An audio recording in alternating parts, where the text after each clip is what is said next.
What's going on, YouTube? It's your boy Craig Zilla coming at you with another piano tutorial. Today I'm breaking down Differences by Ginuwine. Before we get started, there's going to be a link in the description to a video of me just playing through the whole song so you can check it out, see how it sounds with everything together. But without further ado, let's get into it. So, the basic chords of the song are going to be these right here.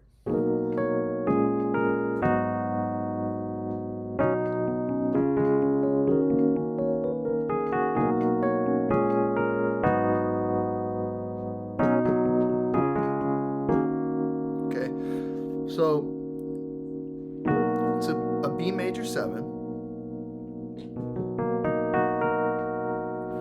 and when you play it, you play the chord and then grab this D flat up here, and then with the B flat minor 7, play the chord and grab this B flat. With the A flat minor 7, you just play the chord, no extra notes. So. Walk it up. B major, D flat major, E flat minor 7. Now this is how I would play it if I was just playing it solo, right? I would just play it like this. If you want to, you can grab that little lick up there once you walk it up. I might throw that in once in a while. But if I was just playing by myself, this is where I would play it on the keyboard. I'd play it down here just like this. But on the record, you'll hear it. It's up here.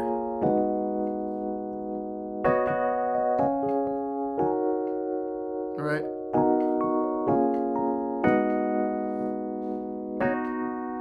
And I think it's played like that, right? So let me show you that. It's basically the same concept, just up an octave, pretty much. And I would play this if I was in the context of like playing with a band. You know, if I had a bass player and a drummer, I'd play it up here. So you got B major 7. Same idea. Grab that D flat up there after you play the chord.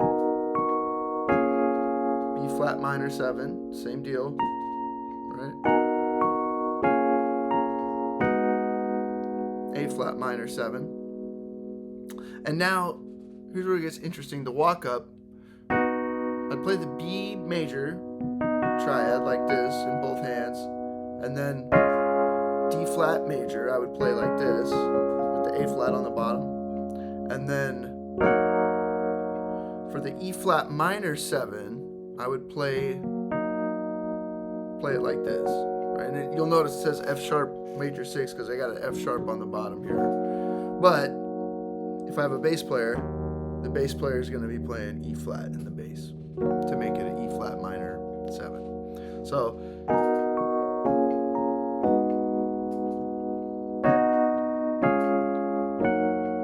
right.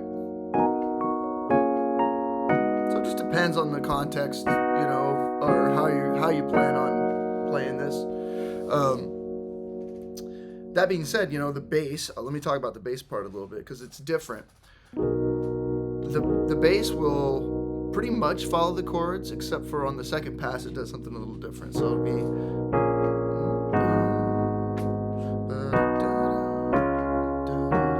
right here.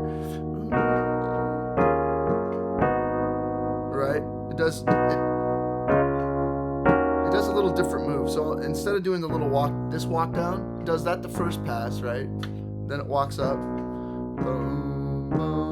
On the second pass, boom, boom, boom, right? And then it does the second half the same. So just something to keep in mind. Which is, you know, another reason why I would play it up here if I had a bass player, because if you play it down here and the bass player is doing,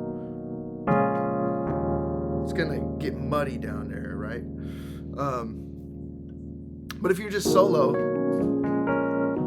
I wouldn't recommend like trying to do the bass part in your left hand and the chords like that, because you kind of end up compromising your ability to really roll that note and grab that D flat up there.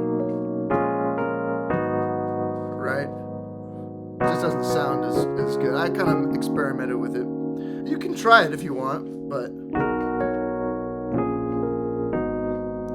know.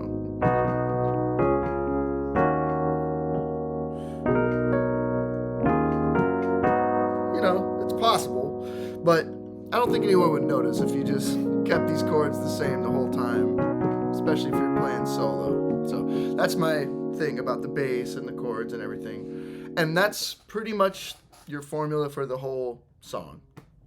However, there is a bridge, so I'll go over the bridge section real quick.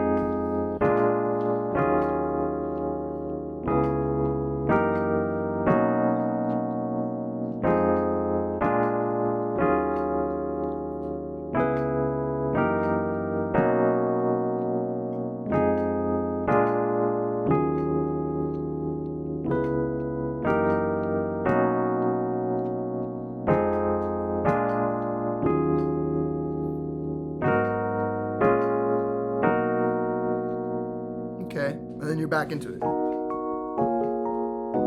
So the bridge chords are going to be F minor 7, B flat 7, and this E flat minor 11, which is kind of a stretch. So if you can't reach it, you can do an E flat minor 9. You could even just do E flat minor 7, because I think it does change throughout the bridge. It's not always this minor 11. Sometimes it's a minor 11, sometimes it's a minor 9, sometimes it's just a regular E flat minor. Right? So it's up to you what chord you want to do there. I like the minor 11 there though. And then C sharp minor 7, this G flat 13, dominant 13 with a flat 9. Now, this chord is kind of crazy sounding, and you might be like, what chord is that? But if you notice, there's something interesting happening here, and it resolves to the B major 9. But what happens here with this C sharp, you've got this E major triad here. When you go to the F sharp, you've got this E flat major triad here. And then when you get to the B, you've got this E flat minor triad. So what's happening is this triad is basically going down half a step in my right hand. It sounds cool, right? So you'll hear that once in a while. And in my right hand, I'm playing the 7 here. So that the whole chord is a dominant 13 with a flat 9, I guess you'd call it. But the way I really think of this chord is like F sharp 7 or G flat 7 with an E flat major triad on top of it, right? And then it's not as scary when I think about it like that. Okay, so that you'll do that 3 times. You'll do that chord progression 3 times. This progression right here. Now on the 4th time, you'll do the first half of that progression, but then instead of doing the C sharp, F sharp, B, you'll do A flat minor 9, B flat minor 7, and B major 7, and then you're back into it up here. So I'll just do that last pass of it.